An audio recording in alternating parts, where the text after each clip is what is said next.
विदिशा से बड़ी खबर है, जहां सिरोंज में बोरवेल में एक बच्ची गिर गई है। 20 फीट गहरे बोरवेल में बच्ची गिरी है। 2.5 साल की बच्ची जो कि बोरवेल में गिरी है। अब उसको बचाने के लिए युद्ध स्तर पर रेस्क्यू ऑपरेशन चल रहा है।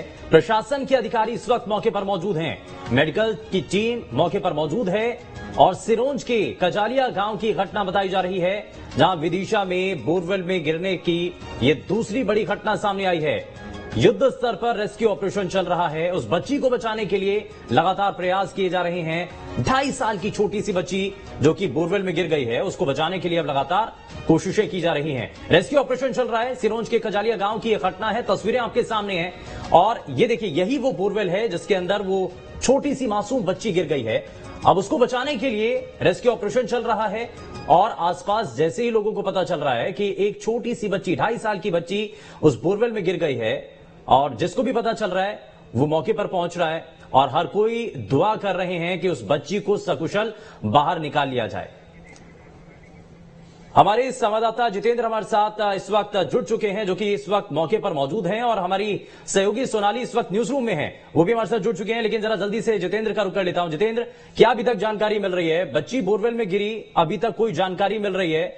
मूवमेंट है, क्या कोशिशें की जा रही हैं? रेस्क्यू ऑपरेशन कहां तक पहुंच चुका है?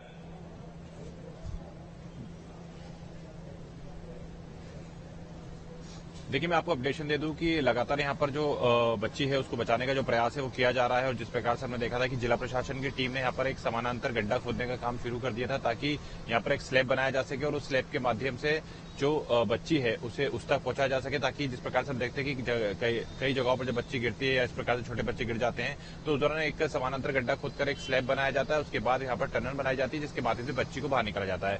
देखिए, अभी का मैं आपको अपडेशन दे दूं कि एसडीईआरएफ की जो टीम है अब वो भी घटना स्थल पर पहुंच गई है। इसके पहले हमने देखा था कि जिला प्रशासन लगातार यहाँ पर प्रयास कर रहा था, काम कर रहा था, लेकिन अब यहाँ पर एसडीईआरएफ की जो टीम है वो भी मासूम बच्ची को बचाने के लिए घटनास्थल पर पहुंच गई है और लगातार जो बोरवेल के समांतर गड्ढे का खोदने का काम है वो यहाँ पर शुरू हो गया है। लेकिन देखिए, एक के बाद एक घटनाएं निकल कर आ रही हैं जो कहीं ना कहीं अपने आप में मध्य प्रदेश में सवाल खड़े कर रही है कि आखिर मध्य प्रदेश में ऐसा क्या है कि जो मासूम बच्चे हैं वो बोरवेल में गिर जाते हैं। कहीं ना कहीं जिम्मेदारी इसमें जहां जिला प्रशासन की होती है तो वहीं घर वालों की भी होती है कि कहीं ना कहीं बच्चे, मासूम बच्चों पर उस प्रकार से ध्यान उन्हें देना चाहिए जिस प्रकार से, क्योंकि मासूम बच्चे कहीं पर भी खेलने के लिए। अच्छा जितेंद्र, एक बार थोड़ा सा बताइए हमारे सभी दर्शकों को जो अभी ट्यून किए हैं, आप न्यूज स्टेट इस वक्त देख रहे हैं, जरा उनको थोड़ा शुरुआत से बताइए, कितने बजे की ये घटना है, कैसे बच्ची बोरवेल में गिर गई और कितनी गहराई पर अभी फंसी हुई है बच्ची?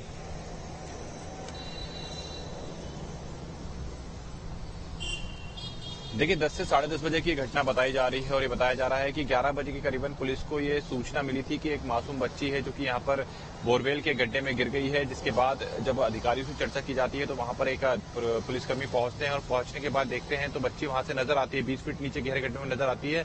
उसके जो परिजन है वो पंखे से हवा करते हैं ताकि बच्ची तक जो हवा है वो पहुंच सके। उसके बाद सूचना जिला प्रशासन को दी जाती है, प्रशासन की टीम मौके पर पहुंचती है और उसके बाद वहां पर लगातार जो बच्ची को बचाने के लिए जो तैयारियां हैं वो की जाती है।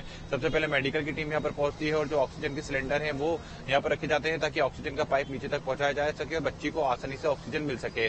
उसके बाद यहाँ पर जो जिला प्रशासन की टीम है वो जेसीबी और तमाम जो उपकरण होते हैं जिसके माध्यम से समानांतर गड्ढा खोदा जा सकता है वहां पर खोदने का काम शुरू करती है, जो कि अभी वर्तमान में चल रहा है। और अब एसडीईआरएफ ने मोर्चा संभाल लिया है। लेकिन यही बताया जा रहा है कि बच्ची को, चूंकि देखिए बच्ची 2.5 साल की काफी छोटी है, थोड़ी अगर बच्ची बड़ी होती तो शायद जो टेक्निक एक होती है कि फंदा डालकर बच्चे को बाहर निकालना, वो अपनाई जा सकती थी। लेकिन यहाँ पर 2.5 साल की मासूम बच्ची है जो कि काफी छोटी है, तो ऐसे में उसको फंदे वाली टेक्निक कितनी काम आ पाएगी ये कहना भी मुश्किल होगा। लेकिन वर्तमान में जो बच्ची है उसको बचाने के लिए युद्ध स्तर पर जो प्रयास है वो शुरू कर दिया। अच्छा, एक चीज और, एक इसमें सवाल ये भी उठ रहा है जितेंद्र के 20 फीट गहराई में बच्ची इस वक्त फंसी हुई है, लेकिन कुल मिलाकर के इस बोर की जो गहराई है वो कितनी है? क्या 20 फीट गहराई का ही बोर है या उससे गहरा है?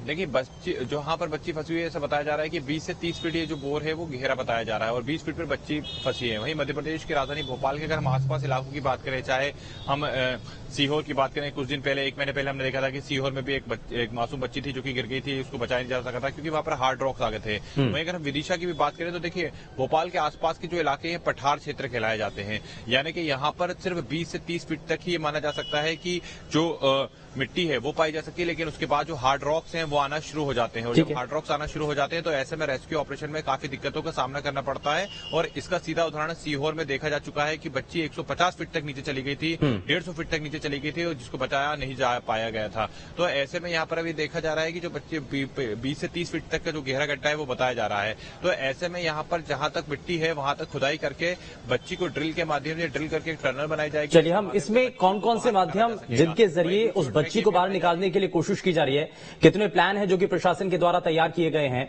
इन सभी चीजों को लेकर के मैं वापस से आकर के बात करूंगा। लेकिन हमारी सहयोगी सोनाली भी हमारे साथ न्यूज रूम से जुड़ी हुई है।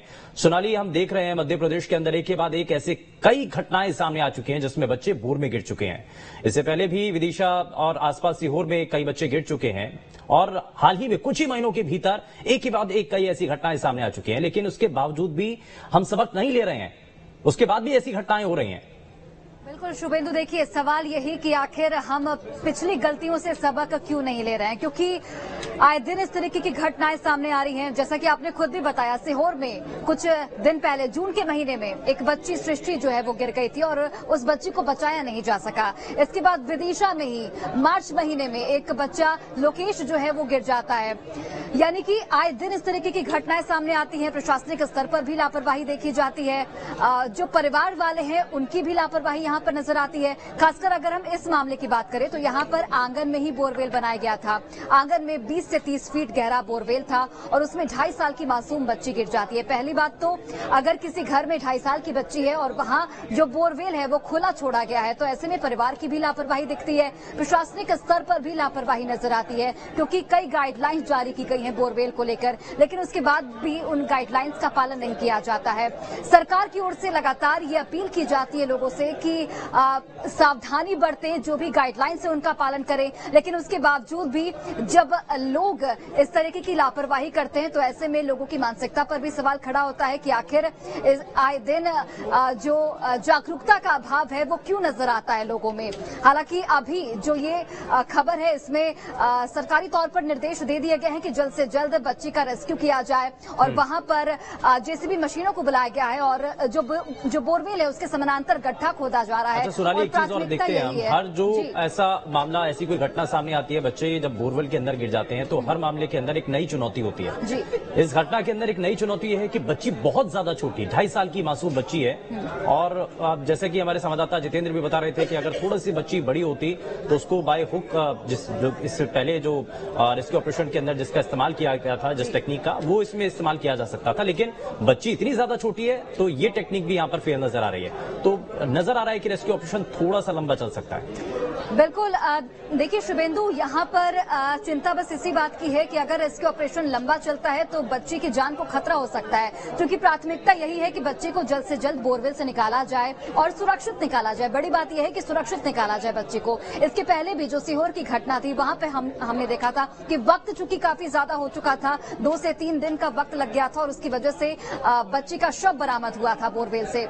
यहाँ पर वैसी स्थिति उत्पन्न न हो, इसलिए जरूरी है कि बच्ची को जल्द से जल्द रेस्क्यू कर लिया जाए और उसके लिए जो भी टेक्निक का इस्तेमाल लगातार रेस्क्यू टीमों की ओर से किया जा रहा है, जरूरी है कि उसमें तेजी लाई जाए, क्योंकि बच्ची को जब तक हम जल्द से जल्द नहीं निकालेंगे उसके बाद, क्योंकि मेडिकल टीमें भी वहां पर मौजूद हैं, बच्ची के मूवमेंट को लेकर खासकर अभी तक कोई जानकारी नहीं मिल पाई है, जो कि काफी महत्वपूर्ण है। बच्ची मूवमेंट कर रही है कि नहीं, इस बात को लेकर भी अभी तक मेडिकल टीमों की ओर से कोई जानकारी नहीं दी गई है। तो ऐसे में बच्ची को सुरक्षित निकालना इस वक्त प्राथमिकता है और उसके लिए जरूरी है कि रेस्क्यू ऑपरेशन में तेजी लाया जाए। तेजी के साथ भी आगे बढ़ाना है, लेकिन सावधानी के साथ आगे बढ़ाने की बहुत हद तक जरूरत है। आप हमारे संवाददाता हमारे साथ बने हुए जितेंद्र, हम उनके पास भी जाएंगे, उनसे जानने की कोशिश करेंगे कि कितने प्लान पर काम कर रही है टीम।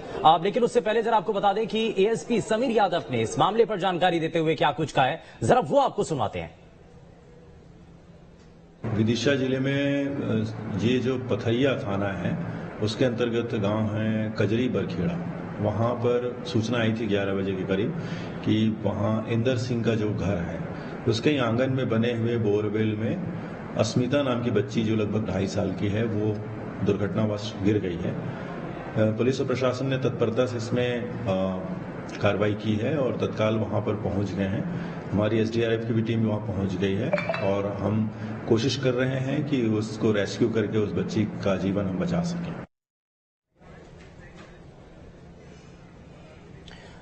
तो यहाँ एएसपी की बात को आपने सुना, उनका बयान आपने सुना। उन्होंने कहा कि प्रशासनिक अधिकारी मौके पर हैं और लगातार तेजी के साथ इस रेस्क्यू ऑपरेशन को पूरा करने के लिए कोशिश की जा रही है। जितेंद्र हमारे संवाददाता लगातार हमारे साथ बने हुए हैं। जितेंद्र, क्या अभी तक जानकारी मिल रही है? क्योंकि अब प्रशासनिक अधिकारी कोशिश करते हैं, जब कोई भी बच्चा बोरवेल में गिर जाता है तो अलग अलग प्लान तैयार किए जाते हैं, प्लान ए, बी, सी।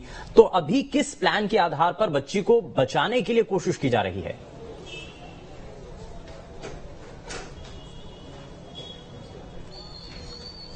देखिए, अगर हम बात करें तो यहाँ पर एसडीआरएफ ने अब जो मोर्चा है वो संभाल लिया है। यानी कि एसडीआरएफ की जो टीम है वो यहाँ पर पहुंच चुका है और यहाँ पर अब राहत और बचाव कार्य शुरू कर दिया कि कैसे भी करके मासूम बच्ची को बाहर निकाला जा सके। और जो गड्ढा है, जो कि 20 फीट का बोरवेल बताया जा रहा है, उसके अंदर से बच्ची को बाहर निकालना कहने के इस समय एसडीआरएफ की महत्वपूर्ण जिम्मेदारी की बच्ची को बाहर निकालना है। अगर हम प्लान की बात करें तो देखिए यहाँ पर 2 से 3 प्रकार के। अच्छा जितेंद्र, हम देख रहे हैं तस्वीरों के जरिए भी कि एक पैरेलल तरीके से एक गड्ढा खोदा जा रहा है जेसीबी के जरिए। कितनी गहराई तक अब ये गड्ढा खुद चुका है और कितना समय और लगेगा? प्रशासनिक अधिकारी क्या कह रहे हैं इस पर?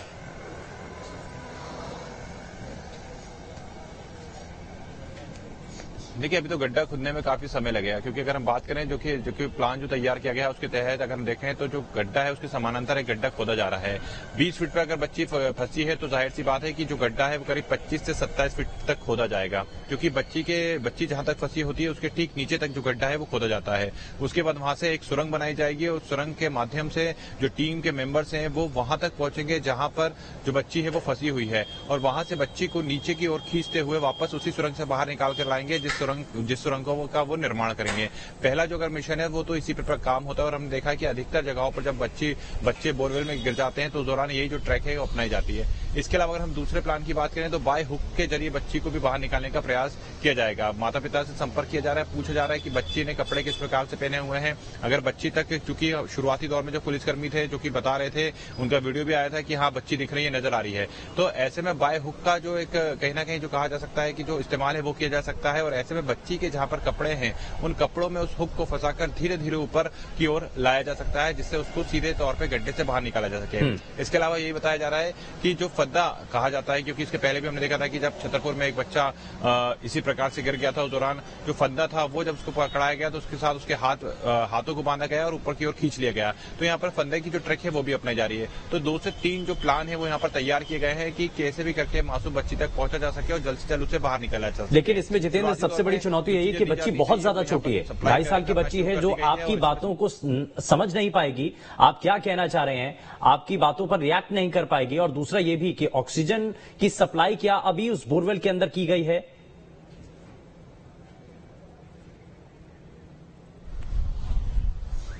हाँ बिल्कुल, देखिए मैं आपको बता दूं कि जो बोरवेल में ऑक्सीजन की सप्लाई है वो यहाँ पर शुरू कर दी गई है और काफी देर पहले से बच्ची को जो ऑक्सीजन है वो दिया जा रहा है। इसके अलावा जो कैमरे हैं अब वो भी बोरवेल के अंदर डाले गए हैं ताकि उसके माध्यम से बच्ची का जो मूवमेंट है उस पर नजर बनाई जा सके। जाहिर सी बात है कि बच्ची की जो उम्र है वो काफी कम है, छोटी है और आपकी बातों का रिएक्ट नहीं कर पाएगी। तो ऐसे में एक ट्रिक और अपनाई जा सकती है और वो है बाय हुक ट्रिक, यानी कि बच्ची को जब कैमरे के माध्यम से सुनिश्चित कर लिया जाए कि बच्ची यहाँ पर फंसी हुई है और जो कपड़े हैं वो इस प्रकार से पहने कि उसके जो हुक है वो हुक सिर्फ कपड़ों में फंस सकता है और तो उसके माध्यम से ही बच्ची को ऊपर की ओर खींचा जा सकता है। इसके अलावा यही बताया जा रहा है कि जो दूसरी ट्रिक है, जैसे कि हमने देखा है कि हमेशा जो एक समांतर गड्ढा खोदा जाता है, एक स्लैब बनाया जाता है, स्लैब बनाने के बाद उसके अंदर एक सुरंग का निर्माण किया जाता है, तो जो एक दूसरी ट्रिक है वो यही अपनाई जाएगी। तो देखिए यहाँ पर जो गड्ढा है खोदने का काम तो शुरू कर दिया गया है, वहीं एसडीआरएफ जिला प्रशासन के जो अधिकारी हैं वो इस बात पर भी चर्चा कर रहे हैं कि कैसे भी करके बच्ची तक पहुंचा जा सके और अगर बाय हुक के जरिए बच्ची को जल्द से जल्द बाहर निकाला जा सकता है तो उस ट्रिक को अपनाया जा सके। तो ये देखना होगा कि आखिर ऐसी कौन सी ट्रिक होती है जिसके माध्यम से बच्ची तक जल्द से जल्द पहुंचा जा सके। चलिए ये देखना बहुत महत्वपूर्ण है कि आखिर किस टेक्निक के जरिए उस बच्ची को बाहर निकालने के लिए प्रयास किया जाता है और कौन सा प्रयास सफल रहता है। खैर बहुत शुक्रिया जितेंद्र इस पर जानकारी देने के लिए, और हमारी सहयोगी सोनाली भी हमारे साथ न्यूज रूम के साथ बनी हुई थी। बहुत शुक्रिया सोनाली इस पर जानकारी देने के लिए। लेकिन इस खबर पर लगातार हमारी नजर बनी रहेगी, हर अपडेट हम आप तक पहुंचाएंगे। लेकिन थोड़ा सा आगे बढ़ते हैं। मुख्यमंत्री